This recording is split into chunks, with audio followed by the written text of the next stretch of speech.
I don't think that's quite as good as the first time. No, that was okay. That was pretty seven 7.5 out of 10. That was mid.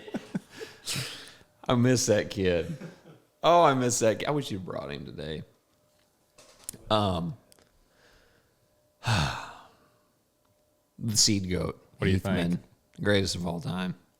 Reigning Eastern District, Kansas King corn person guy. Yeah. Yep. That is me. I will take it. Yeah. So we have had a number of people ask, how can I have better food plots, deer plots? That's something I'm interested in as well. Well, I mean, same.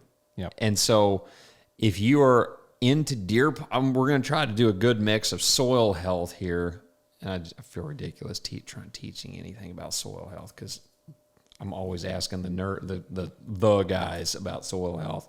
I'll take what little I've learned and try to pass. We're trying to pass it on to the deer hunting community, or farmers that have a deer plot behind their house. Because I mean, there's a lot. And what works for you, what works for me. Maybe there's something we've learned that some guys haven't tried yet. There's a lot of guys out there that are very, very good. How can we merge a little bit of some farming into the deer hunting world? And what can we tell the deer hunting world? You really don't need to do that. Yeah. I don't know. I kind of feel like calling out some stuff that I think is a joke out there. Let's hear it. I'm here for it. I'm telling you. So, okay. All right, let's start with this. Soil pH. All right. So, in a soil test, there is your pH, and then there is called a buffer pH. Yes. So, and there is, which is a range. The best way to describe it is that's a range of how your soil can act. And so I've got a lot of ground that's just 6.1 pH, but the buffer pH is a 6.9, 7.2. And there was a certain instance this spring where someone pretty high, I'd say, very involved in the outdoor space, does not own a food plot company. I'll put that out there for people that are already like screaming at the screen. Does not own a food plot company and is not involved in one. But he had a piece of ground that needed soil pH corrected.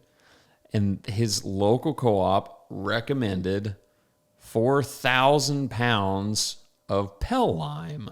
Wow. Pell lime. 4,000 pounds of Pell lime per acre on his food plots. This guy's got over 50 acres of food plots. So I mean, he's got big areas of corn, beans, very high deer density, and that's what he's farming for deer.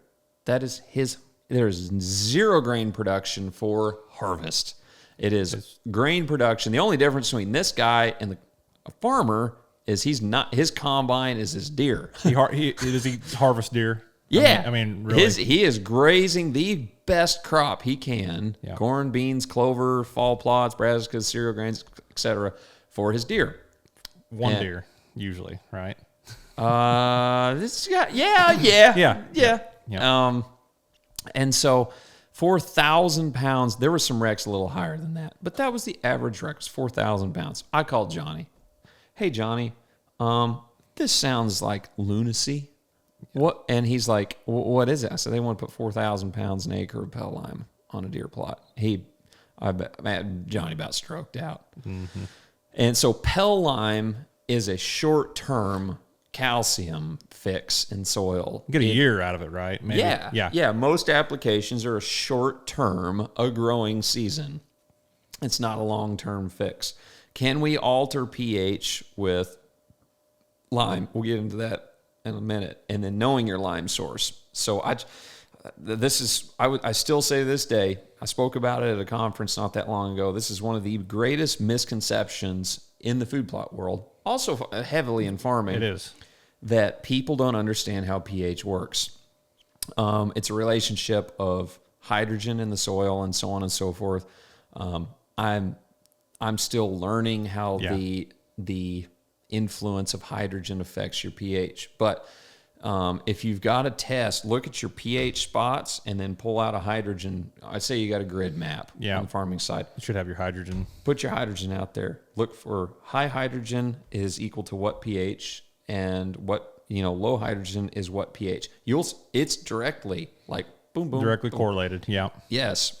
And so people will, this thing's going to talk. This is a podcast about pH. I can already feel it. About soil pH. But it's really one of the most, it's one of the most basic and one of the most misconceived things about dirt.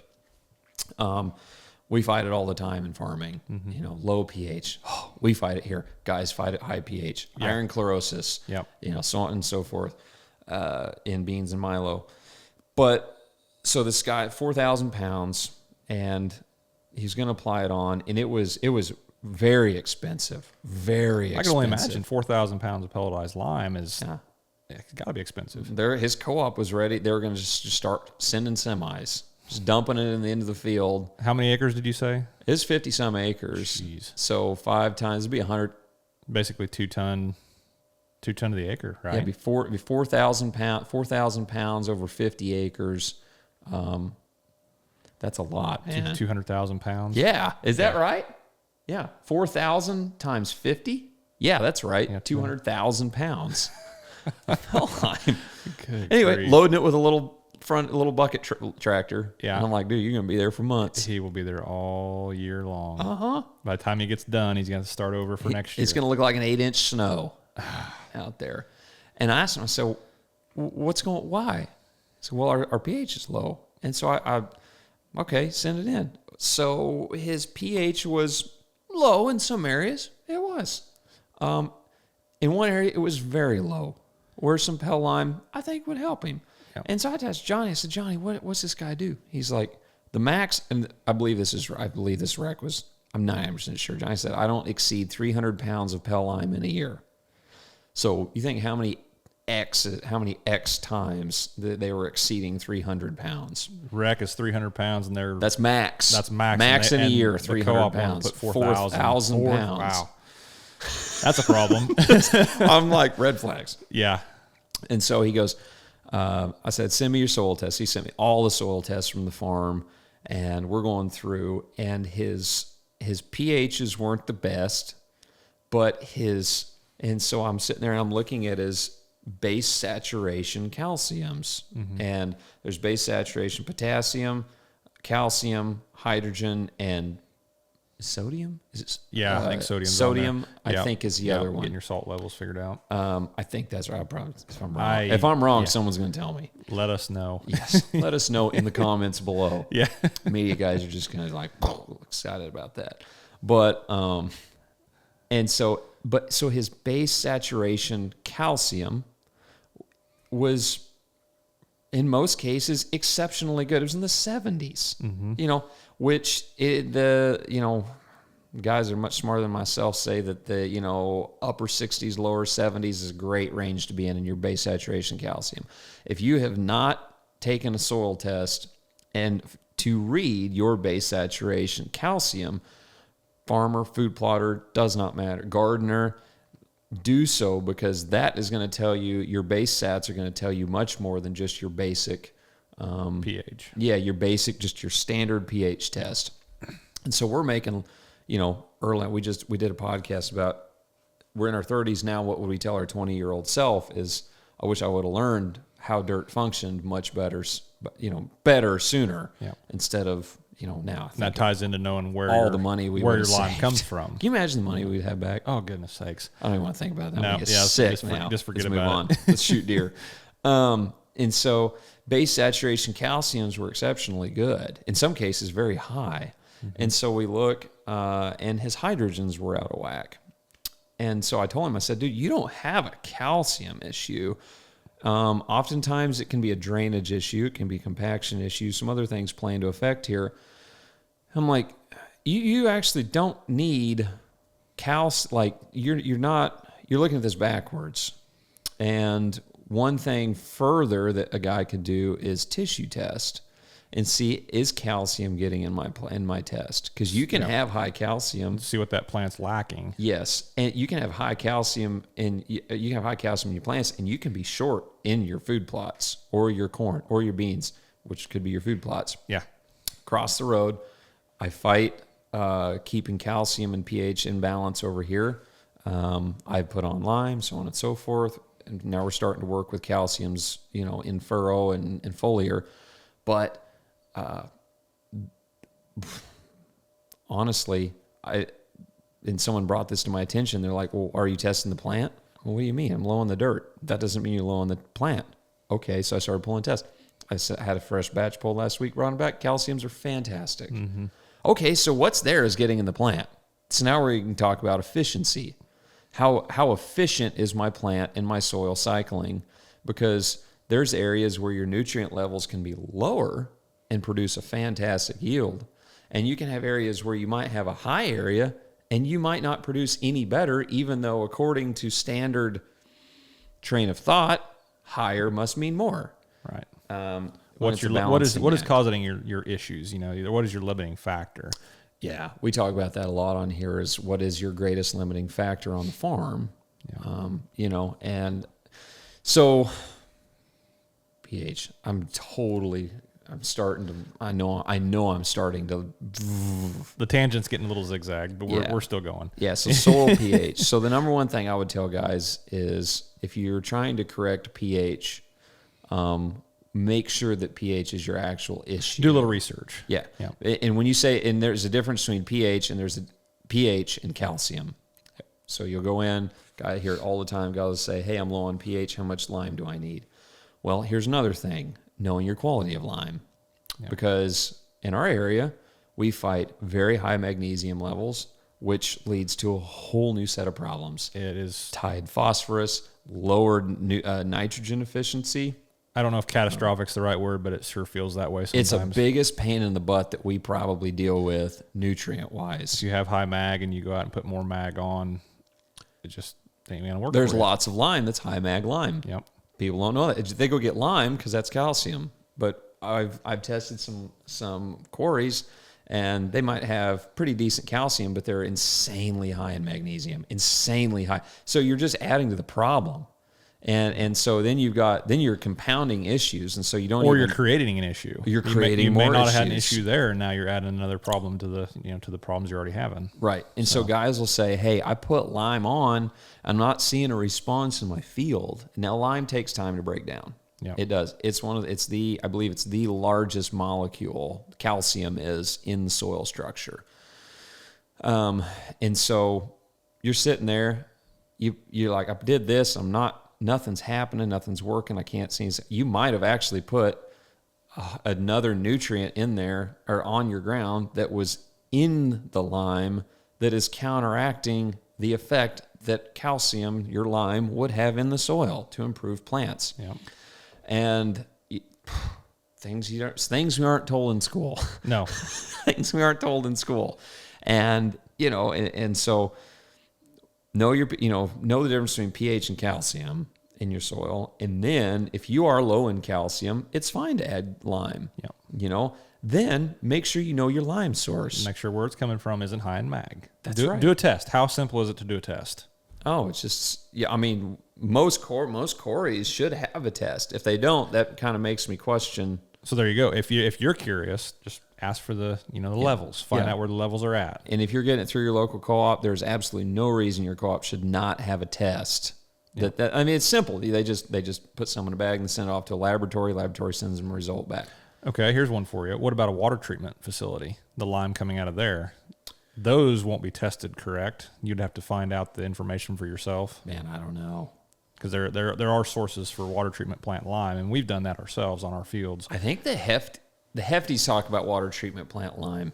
Okay. And I know those guys wouldn't apply it unless it was tested. Sure. Any source. Yep. Any source, I would say. And then, we talk about gypsum. I just got a gypsum test back because, it's got higher sulfur content. Yep. Working at some sulfur things. But that's something that I would, definitely ask when you go in is, hey, do you have a test on the lime to see. And if you have low mag soils, it might actually be very beneficial to you. Yeah. And that's where it's important to have someone that you work with that knows how soil functions properly. And don't just ask them what to do. Try to learn why you're doing it. So there's a side of things if you have low pH. So let's talk about what you're supposed to do if you have high pH. What can we do to fix that? That's something where I lean towards like humic acids, the gypsum, stuff like that. Yeah. But is that the only way we can lower it? Right. So soil structure is a whole nother animal in itself. You know, we're talking about nutrient balances, but balance comes with a improved structure. And so, you know, we're using humics heavily. We're doing, using the dry humics broadcasted on top, drilled in. Yeah. I had Bean here across the house. He ran his air drill with a cover crop and put 120 pounds of dry on for me last year. I'm trying to really, same with Kevin, really trying to get these soils cycling better, nutrients, and improve my organic matter levels, things of that nature. And so I'm going heavy on the dry humics on ground I own. Yeah. Ground I own. Same with food plots. I put 2-3x on my food plots what I put on my fields, because we're talking 1, 2, 3, 4 acres. We're not talking hundreds and hundreds. Not large dollars involved. You can do a lot couple $100 in a food plot. It's my deer, man. Yeah, you probably spent more on the seed for your food plot. I shot this deer in a food plot with humic in it. That's That's Dandy. That's goalpost. Oh, it's goalpost. Jim Dandy's down there. Oh, yep, there he is. Yeah. Okay. And in the bean field with humic. Yep. Yeah. So, but anyway, and then we're running liquid humic in our planters, our strip till. Yep. And then we're working with foliar applications, etc. I do want to talk on foliars. Don't let me forget foliar. Okay. That's a big one in plots. I want people to realize. So we talked about pH. Now let's dive a little bit into soil structure. Yeah. Since it's gone that way a little bit. So I wish I had a bunch of sheets of paper here, or shingles. Shingles is actually the best demo I've seen, or analogy. So improperly structured soil is like a whole bunch of shingles stacked on top of each other. Mm-hmm. And excessive tillage can cause it. We've seen that, fighting plow pans and hard pans, so on and so forth. And so you've got, when you pull soil apart, you have a bunch of loose dirt, and then you get a rain and it pulls soil back down. You'll see a nice fluffy field, it's worked, and you get a rain and it'll settle back down. Yeah. And so you took, I just said it, loose soil, and then it's back down to, a different state. It's back down to compacted. I say compacted to a degree. Tillage has its place. Yeah, it does have its place. It does have its place. Yeah.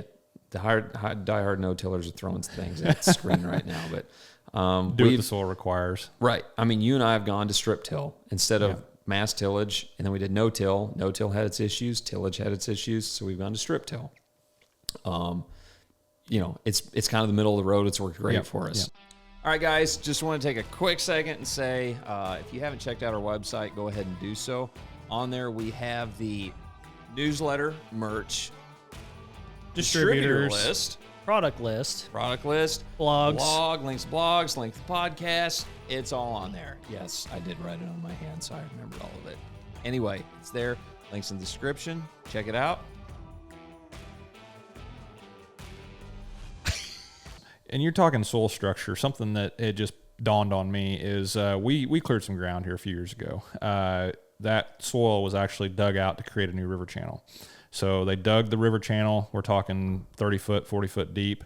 They stacked it up, made a berm. We dozed the trees off that berm. This is probably 75 years ago they did this. Dozed all the trees off, leveled the berm off, started farming it. Absolute crap.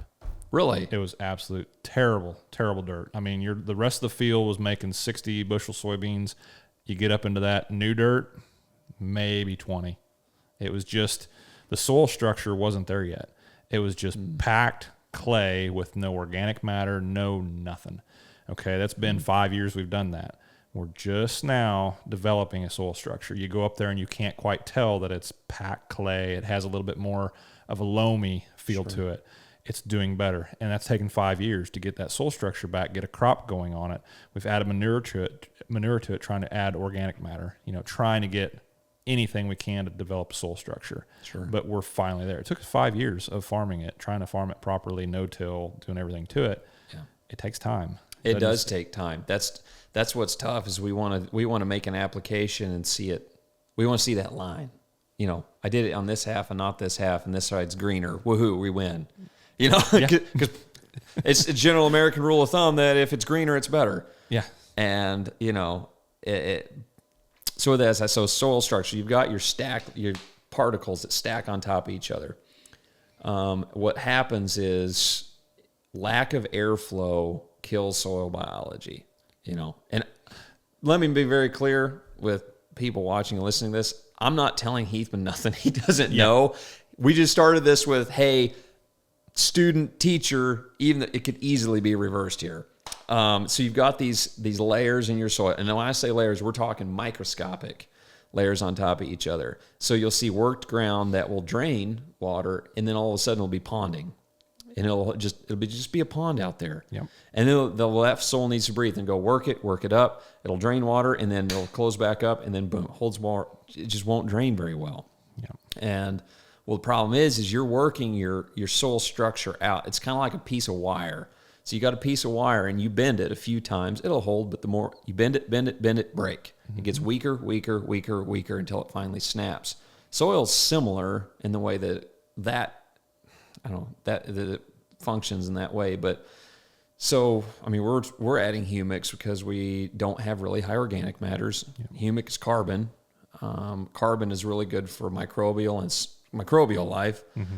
And microbial life is what brings life to soil. It helps. It basically is your soil structure. It is. And so, what humic will do it's a house for microbes is the simple way to think about it. If you have a lot of microbes and no ecosystem for them to thrive off of, they're going to die. And then we see a degradation in soil. Yeah. If we start putting back into our soil things that are good for our soil, then we start having a healthier microbial life in the dirt. Your soil is a living organism. It is. It is living. There are more microbes, there are more living things in one spoonful of dirt than humans on Earth. It's over 7 billion or trillion. Large number. Yeah. Large number. It's a bunch. Yeah. It's as Wesley would say, it's more than 69. Yep. 69 right now is his infinite number. That's as high as he goes. 69. Whoa. Yeah. Anyway, and so lost my train of thought. Soil structure. Living organism. Is a living organism. And so we've got, we're putting, as these microbes cycle, the more oxygen we get in our soil, the better they can breathe. That's huge. And so, and then we start, instead of all these stacked layers, we start putting, it's like ice cubes in a cup. There's voids there, move around, work. And then the better your soil's structured, with proper calcium, proper carbon levels, the better drainage we get, the better nutrient holding capabilities we get, the healthier crops, more drought tolerant, more water we can intake without runoff. Yep. Anyway, so that was one other thing I wanted to lead. Yeah. No, that's good. You got your soil structure, you got your pH, both right, high and low. I want to talk about organic matter just a little bit. Yep. So organic matter, people think that this material laying on top of the ground is organic matter. It is not. It is organic material. Thank you. That one bugs me as much as it bugs you. Yes. And people will have a big cover crop out there, or they'll plant something in there. I hear it all, guys, hey, I've got a food plot. I don't want to put soybeans. I want to plant a fall plot of brassicas or clover there this winter. What do I do instead of just having that bare dirt all summer long? Well, you can plant a cover crop in there. Yep. A bunch of companies have a bunch of cool different cover crops out there you can put in to help soil life. Soil health, weed suppression, all of it. There's so many different things out there to add to your toolbox. There is. And so where's going with that? organic matter. Just because you have a lot of plants out there, the majority of a plant is actually its root system below ground. Yep. What we see above ground, in most cases, is not the biggest part of the plant. And so we see all these these beautiful plants out there, and we think, man, we're really raising organic matter, when actually it's what's in the ground is what's doing so. Because you'll roller crimp, spray, whatever it might be, you give it a couple months, man, you come back, there's nothing there. Yep. It's gone. It's all gone. And, and so organic matter is something that is slow to accumulate. It's something that the more organic matter you can have in your soil, the better the soil functions. Take a prairie, for example, blue stem grass. Yeah, I just was looking at a picture on the way over here of a guy standing next to a cutout of a blue stem root system. My goodness, it was 6 foot tall. The blue stem up top wasn't very big, but you think about all the prairie fires, the burning we do, the natural ecosystem that's in that. Did it show the root system? Oh yeah, it was incredible. It's crazy. But you think everything up on top will get burned. It'll go through a prairie fire, it'll go through lightning, it'll get burned off. You won't have nothing left up top, but that root system is still there. And if you go out with a shovel and try to dig through that root system, it's hard to do. It's just such a dense root system. It's incredible. And that's something we don't see. Same thing goes for, cover crops. All that root system, you've got to get it developed to help develop your soil. Yeah. Roots. And so roots is another thing that will improve your soil structure. For many, many reasons, and especially in the food plot world. And I mean, early on as a farmer, I thought this too. I thought we would apply fertilizer, this little granule of fertilizer right there as a picture, and then our root would grow down and it would hit that and go, oh man, it'd be like a can of pop, we're good to go. Well, when that's not actually how fertility in soil functions. Right. And so we're going from organic matter and microbial life to how does microbial life improve our plant quality. So we've got, say we apply fertility. Most forms of fertility are not plant available early on. It has to go through a breakdown cycle to then become plant available. What breaks it down? Just so happens microbial life. There you go. Exactly. Just funny how it just works. And so we apply, say, dry spread urea. Say we're going to go plant some corn, field, food plot, whatever it might be. I'm going to say food plots because you and I apply our nitrogen in a liquid strip till. But we do some dry spread urea in smaller areas and so on and so forth. Let's say a food plot setting, spread a dry urea, work it in, not work it in, whatever it might be. What has to happen for that plant to access the nitrogen, which is the urea, is the microbes have to come in. They have to convert that to plant available fertility. The plant sends out a signal into the ground through the root system. Hey, I need, say, nitrogen. And so microbes, boom, back to the plant. And the plant will continue to do this through the entire growing season. Say, hey, we're at a point where we need a lot of phosphorus and a lot of, say boron or whatever it might be. There's paired nutrients. I'm not going to get into paired nutrients that work in hand, but say we need a lot of phosphorus, we need a lot of potassium, whatever it might be. And so the plant is sending signals to the ground through the root system of which microbes are responding to, and then they will go out and bring it back to the plant. And it's this beautiful cycle where it's actually called a root exudate. Ben taught me that. So the root is sending out an exudate to the microbes with a like a code, say a gene sequence or a prescription. Prescription would be a better way to put that. It's going to write a prescription out. I need this. Here, microbe. Here is something from me.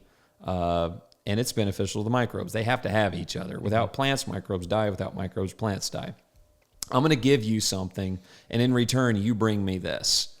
And it works really well, And so, okay, we need phosphorus. Bring it back to the plant. Plant's able to fulfill that need, and it exudes a root exudate. We need some manganese.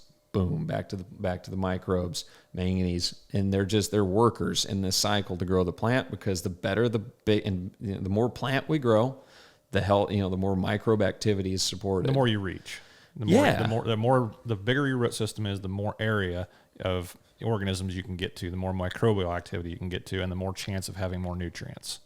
Exactly. So there you go. Yeah, so there you have it. That's easy. That's it. That's all there is to it. See you guys. Yeah. and so guys will apply a whole ton of fertility when they may not even have the microbial life to support that right yet. And guys will say, well, you said there's more light, there's billions of microbes in a spoonful of dirt. Sure. But that doesn't mean that they're all functioning the exact same way. In a healthy soil, they will be functioning correctly. In an unhealthy soil, you've got to basically, I hate to say the word, we're teaching it, but you have to present it with the opportunity. Yeah. They've got to learn how to do that before you can just blow up, and have an incredible crop. Right. They have to learn. It's if you want to learn more about, I guess, managing fertility in crops, we've got lots of other podcasts about that. But, trying to just do a little more, not a deep dive into any of these, but very surface level on that. And we talked here a while back about organic, or no urea, I guess, on your cabin field versus where we had another field we just put manure on. Mm-hmm. What was the difference between urea and, say, just the micronutrients we run with the plane? Mm-hmm. Like that 945-15 versus 1846, for example. Exactly. Yeah. Foliar. I'm going to get to foliar. Hey, yes, we'll get Don't to ever forget foliar. Yep. We're going to bring this full circle. So we got the microbes that are out. So we got proper soil pH. We have the organic matter. We had proper pH. We had our organic matter. We had soil structure. And then soil structure to microbial life. And then so we've got our microbial life. I mean, it is literally a circle of life here. And you take one thing out and you really, really complicate things. You take your pH out of whack.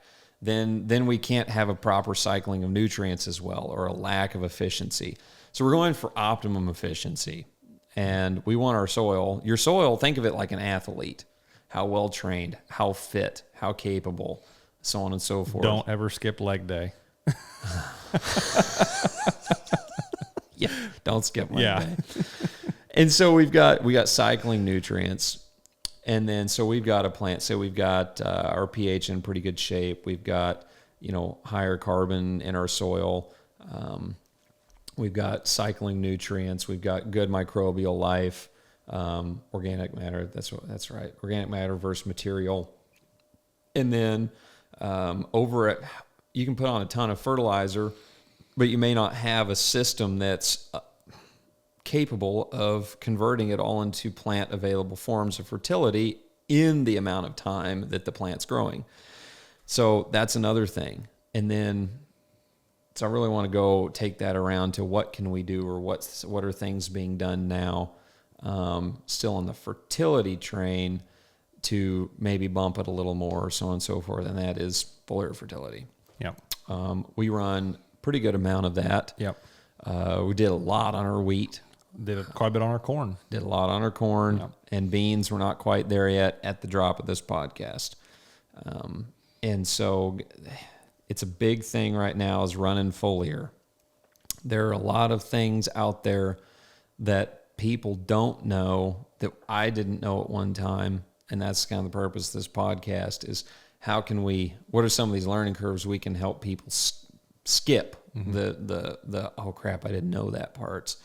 One is water pH. Hard water and high pH water will decrease the efficiency of your foliar fertilizer. Whether it's a dry soluble, one that you're dumping in and agitating, or it's a liquid you're dumping in and spraying on your clover, your beans, your corn, your wheat, whatever it might be. It is a Band-Aid. It's not a curative. It's not. And it's not a we're going to raise a crop on a foliar application. Yeah. And people are going to look for, I think people have a misconception that they can do tons and tons of things with foliars and make a big difference. I've heard Ben say it. If you're trying to fix your crop, your soil problems with a foliar, you're wasting your money. Yeah, you're not fixing nothing. No. Yeah. So it's little bits. It's just a little bit piece. So when we're foliar applying, I'm looking for around a 6 pH. Rainwater, I believe rainwater comes in at a 5 in the 5 pH, if I remember right. Rainwater pH.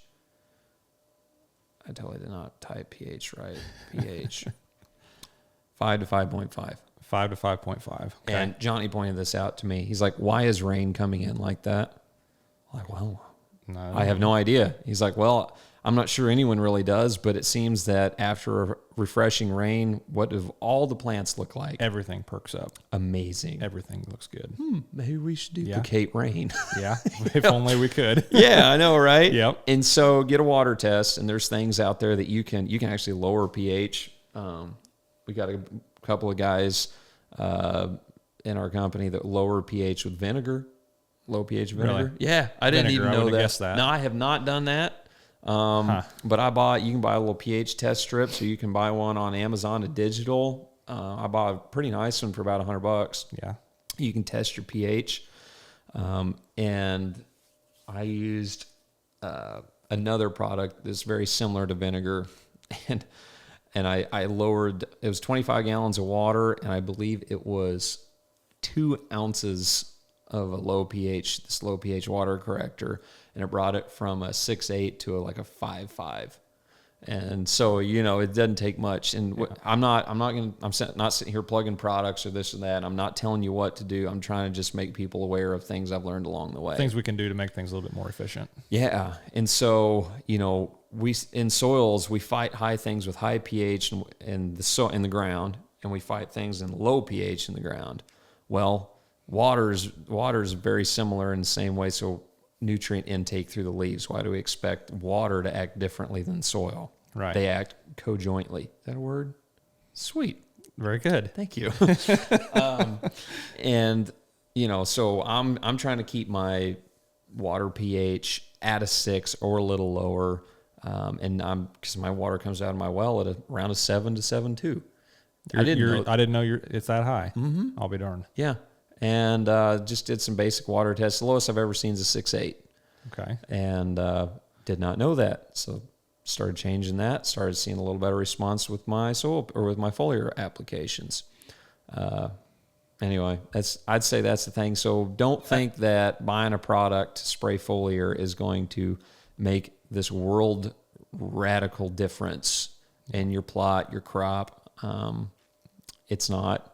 Consider where your water's coming from too. Well water is completely different than city water. City water's got all kinds of chemicals in it. It does. It's likely got high levels of chlorine. Yeah. I think the Hefty brothers mentioned that here a while back about talking, you're just basically killing your microbial life with the chlorine in the city water. That's what it does. You put chlorine. Why do we put chlorine in a pool? Kill all the bacteria, algae, and everything else. I learned about copper sulfate here the other day. Okay. Copper sulfate controls algae and, tree growth, root growth in your septic systems. But I guess it's good for foliar crop application. It controls the growth of algae, but it's also good because it changes the water.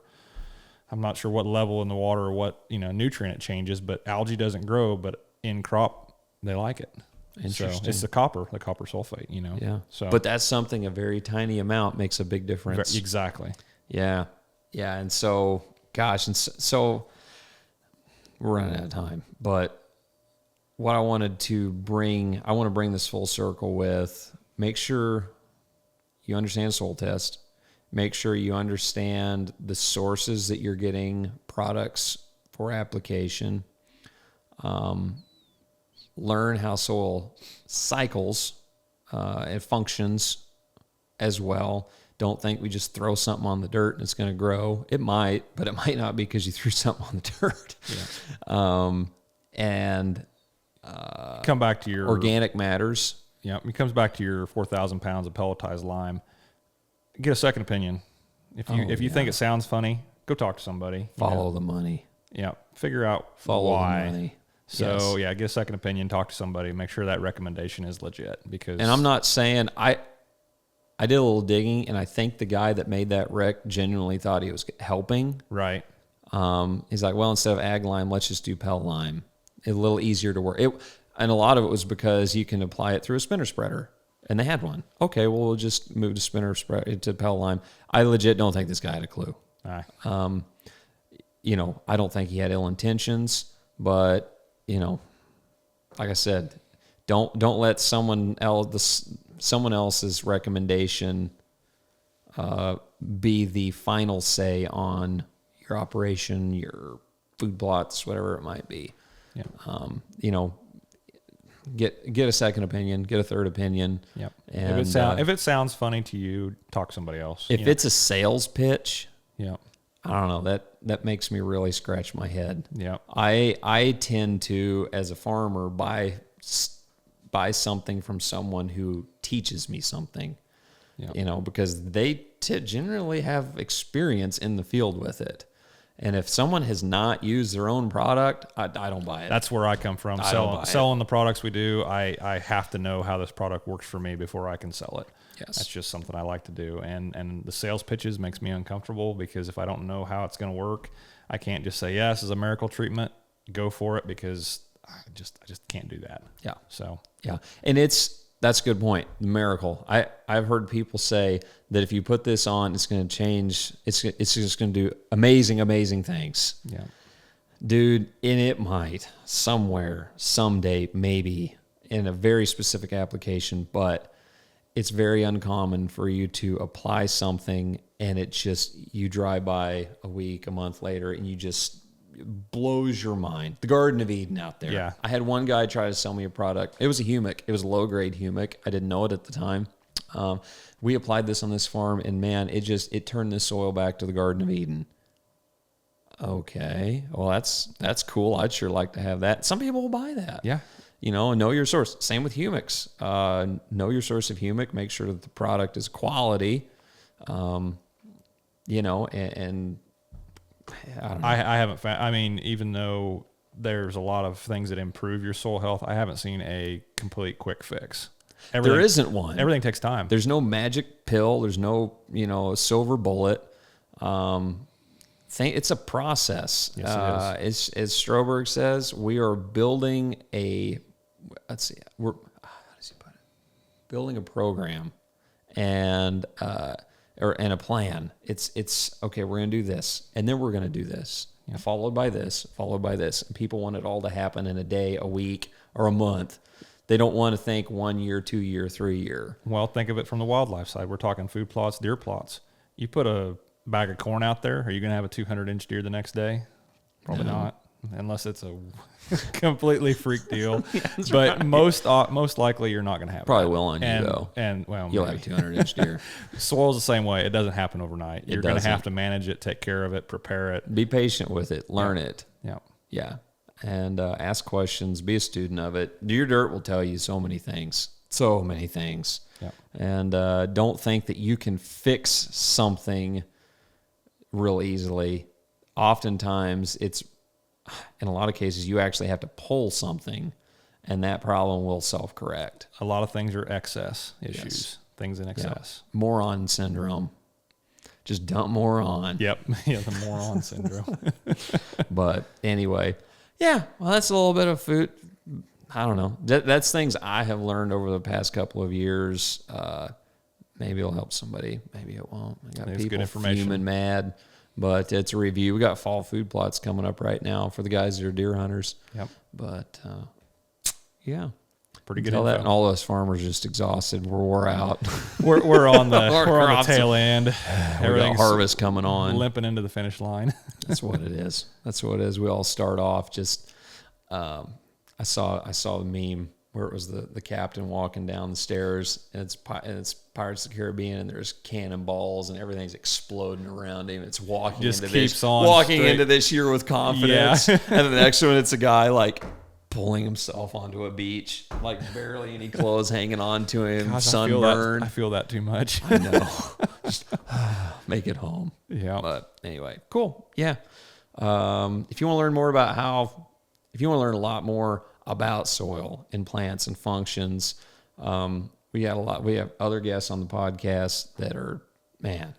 I'm not. No, I'm not saying no. Thanks for that. There are much more that Joe and I well-educated. have both Yes. learned from. The podcast with Merv. If you're very interested in what we're talking about, listen to Merv. Yeah. He's and then Ben. There's a lot you can learn from these podcasts. They dive a lot deeper than They do. Even we do. And We just everyone's touch the got a surface. specialty. Everyone's got something they're good Yep, at. correct. And and it's a good time. It's a good time. But yeah, check out YouTube, Instagram. We're on social media platforms, Way to Farm and Singular Agronomics. So yeah. Appreciate you guys, and good luck this season, harvest or deer hunting. Yep. Good luck, everybody. All right. See y'all later. Dude, when I said 6